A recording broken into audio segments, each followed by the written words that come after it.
The classroom was loud. Not with learning, but with laughter. A boy stood near the door, head down. His feet were bare. No shoes, no socks. Just cold tiles and 30 pairs of eyes staring at him. Someone whispered, someone laughed louder. And then the teacher walked in. Ethan arrived late that morning. He always did. Not because he was lazy, but because mornings were harder when you shared one room with 3 people and had no alarm clock. He tried to slip into the classroom quietly, hoping no one would notice, but that's when it happened.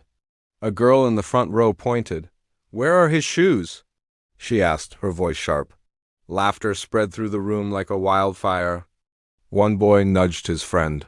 "Did you forget how to be poor today?" The words stung. Ethan said nothing.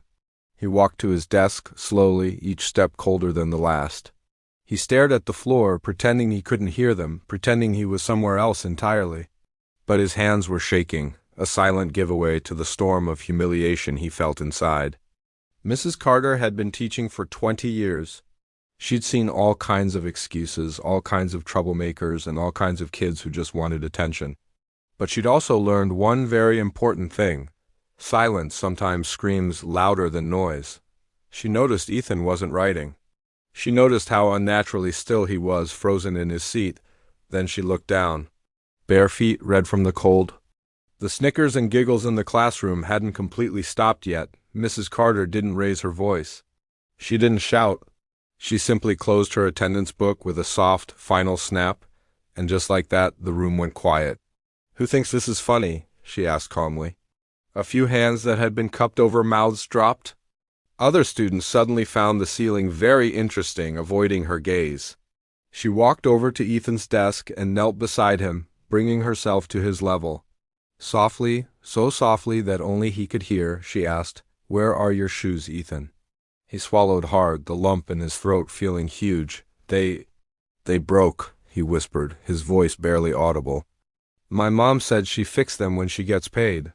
The class, now silent, listened intently. Every word he spoke seemed to hang in the air, heavier than the last. Mrs. Carter stood up and faced the room. "Do you know what courage looks like?" she asked, her voice steady and clear. Silence. "It looks like showing up anyway," she said, her eyes scanning each student. "When you have nothing. When you're embarrassed. When the world laughs at you." She walked over to the board, picked up a piece of chalk, and then turned back to the students. "And do you know what weakness looks like?" she continued. "It laughs at someone who's already struggling." No one spoke. No one even seemed to breathe. The weight of her words settled over the classroom. Without another word, Mrs. Carter left the room. 5 long minutes passed. The students shifted uncomfortably in their seats. When she returned, she wasn't alone. The principal followed her, carrying a simple brown box. Inside it were brand new shoes. They weren't flashy or expensive, they were just shoes. She walked to Ethan's desk and placed the box gently in front of him. "These were meant for someone brave," she said, her voice full of warmth. Ethan froze, staring at the box as if he couldn't believe it was real. Then his eyes filled with tears he refused to let fall. He slipped on the shoes, they fit perfectly. The entire feeling in the room had changed. The laughter was a distant, shameful memory. The same kids who had mocked him just minutes before could unbring themselves to look up from their desks. One boy, the one who had made the cruelest joke, leaned over and whispered, "I'm sorry." Ethan just nodded. That was all. He didn't smile. He didn't brag or show off his new shoes. He simply sat up straighter in his chair than he ever had before. A quiet dignity settled over him. That day, Ethan didn't magically become the most popular kid in school, but something important did change. The jokes stopped. The whispers faded away. The students started to see him, really see him, for the first time.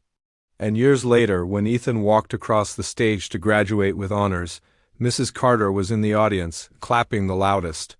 Because she knew something the rest of the class had learned the hard way that day. Not everyone without shoes is poor in spirit. And not everyone with shoes has character. Sometimes the greatest lesson isn't found in a textbook. It's in how you treat someone when they have nothing left to hide behind. Thanks for watching.